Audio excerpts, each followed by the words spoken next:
Hey there, happy day 727 of What's She Up To Now. I lost my light. Not that it matters. I don't look much better with the light on as I do with it off, so maybe it is better off. Fill the bill. That's what I'm thinking about and talking about today. And that expression, of course, comes from the 1800s theater where the list of performers was called a bill. And if the theater manager thought that maybe the audience would be more satisfied by adding acts, they would add acts to fill the bill. Back in those days, the audience expected singers, dancers, actors, comedians. I don't know if they did magic, probably magicians and things, but they liked a full round of watchers to kind of make sure that they satisfied anybody in the crowd's needs. So filling the bill, we fill the bill in lots of ways, right? We fill the bill. First, we need to fill the bill for ourselves. We need to make sure that we are getting our needs and desires met, right? We fill the bill. We have to be happy before we can make other people happy. We have to love ourselves before we can love other people. I like to think everybody knows that, but I'm not sure that we all do. I definitely don't always behave that way. But we need to fill the bill. We need to fill our own cup before we have anything to share with other people. In all areas and aspects of our life. We need to fill the bill with respect to what it is that we do and those that we serve and those that and I guess I mean by filling the bill for ourselves, we need to make sure that we have the right people and processes and systems and things in our life to be happy and satisfied and to find the success that we want, to make our dreams come true. I mean, don't we all really want to make our dreams come true? Yes, I say double-handed yes to that. I'm raising both my hands. So first we need to fill the bill for ourselves, and we do that in a multitude of ways. If we expect one other person to fill all of our needs, all of our emotional, spiritual, relationship, etc. needs, we're going to be really disappointed and unhappy, because the truth is we are the only person that can make sure all those things are satisfied. And we're not going to do that in a vacuum. We're going to bring other people, other situations, other things into our life in order to fill the bill, to feel satisfied, to feel like we are living a happy, successful life. So we're going to make sure that in our physical, mental, emotional, spiritual, contributing to other people, financial, and relationship ways, that we're going out and finding ways to fill that bill for ourselves. I would say the bill for each of us in our lives is finding some way to get something in each of those areas going, right? Our physical, mental, emotional, spiritual, relationship, contribution, and financial. We need to have stuff going in all those areas, and that is initiated and comes from us, right? Nobody else can do it for us. So to me, that's the equivalent of the theater managers filling their entertainment bill, is us filling our lifetime bill, filling up our lives. And the better job we do about that, the better we manifest and go out and create and add those things to our life, the happier we'll be. At least usually, And I think where we get unhappy is when we're out of whack. If we are spending all of our time and energy taking care of our bodies and we're letting everything else go, we get unhappy because it doesn't fill the bill. We have too much weight and too much emphasis in one of those areas and not enough in the others. We can do the same thing in any of those areas, any area that we put all of our emphasis on. I used to work all the time. I used to worry about the financial and work all the time, but I was letting my physical well-being, my mental well-being, my emotional well-being, my relationships, and everything else go at the expense of working and finance, so financial and all the time, right? All the time. I didn't have any energy left over for anything else, or I had just little teeny bits of energy that I could put in anything else. And that meant I was out of whack because I wasn't filling my own personal bill. So I was talking about that with respect to how you would grow and build your business for supersize your business. But the more I think about it, the more it's everything starts with us, right? Everything and anything starts with us, right? It starts from within us because we create everything. I know a lot of people don't know that or believe that, but we do. We create everything. Everything starts with us and inside of us and with what we want. What do you want? What do you want? What do you want? What do you want? And if you ask people what they want, the vast majority of them cannot tell you.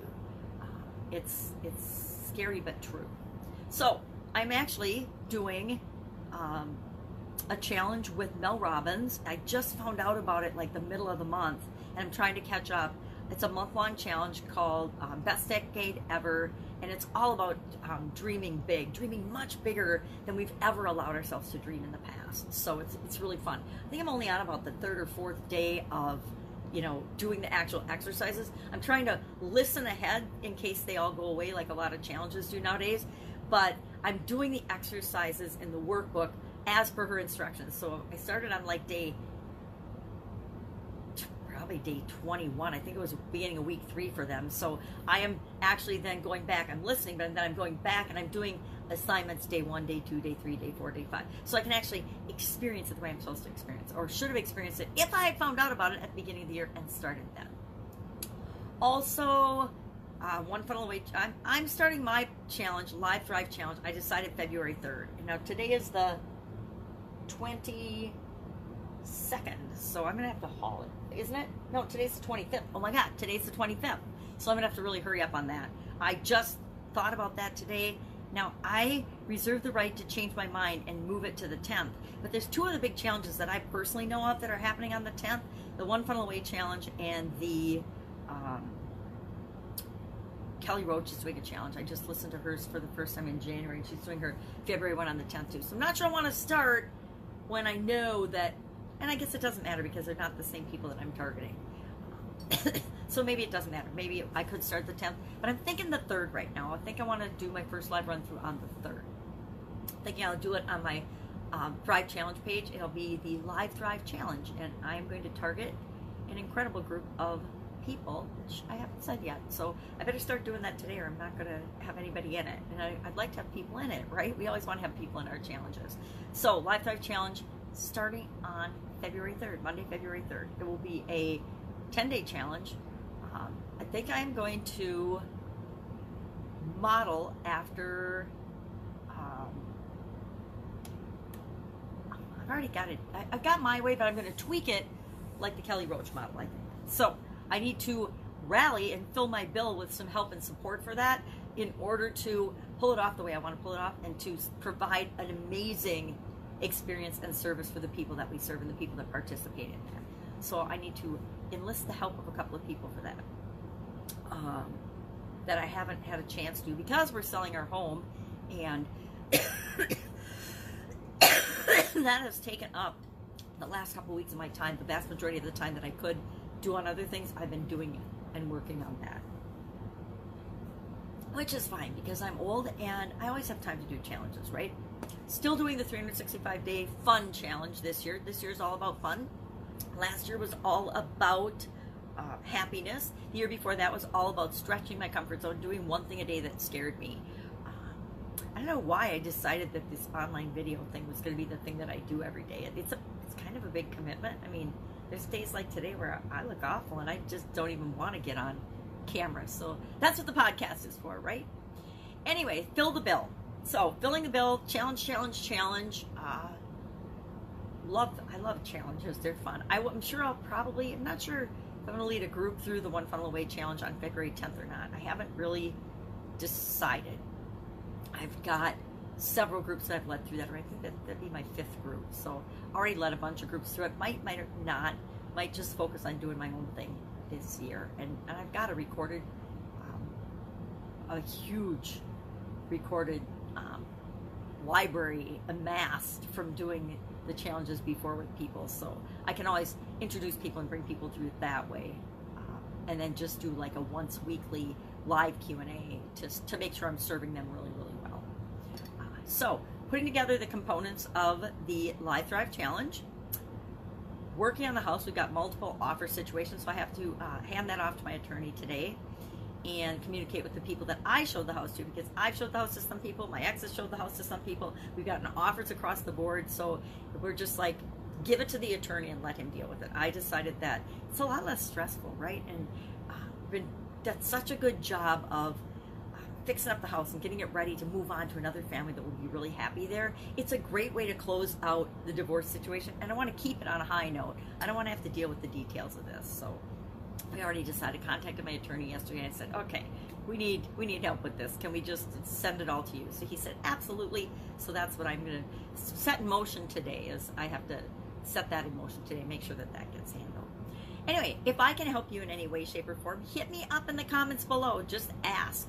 You know, one of my biggest challenges in my life has been to ask for help. And I'm telling you, asking, I don't know why we get so afraid to ask people for help, because people actually, they don't ask them to give you the world, but you can ask them a question and either they'll answer it or they won't.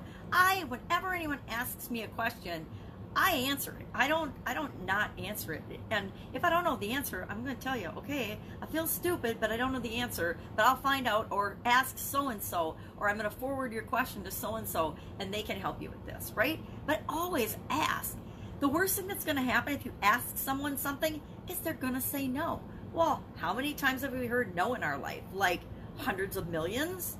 I mean, think of yourself when you were a 2-year-old. How many times did you hear no and you just asked over and over and over again? I'll never forget, for like, when we were growing up, my sister that's a year younger than me, we used to call her the pokey little puppy. But she was relentless. When she wanted something, she would ask incessantly until she got it. And she would just wear you down. She still kind of does that, but she'll just wear you down. I'll never forget, she wanted a poke-out book. And it wasn't birthday time, it wasn't Christmas, it wasn't anything time, but she wanted a paper doll poke-out book. And she asked my mom and dad and talked about it for like 2 months before they finally gave in and got her the poke-out book, because they couldn't stand her asking for it anymore. So be relentless, but you don't even have to be relentless. Just ask, and just ask a bunch of different people, and you will get the answer that you need. You will find out anything that you need. So that's it. Have an absolutely amazing day, and I will, of course, be with you tomorrow.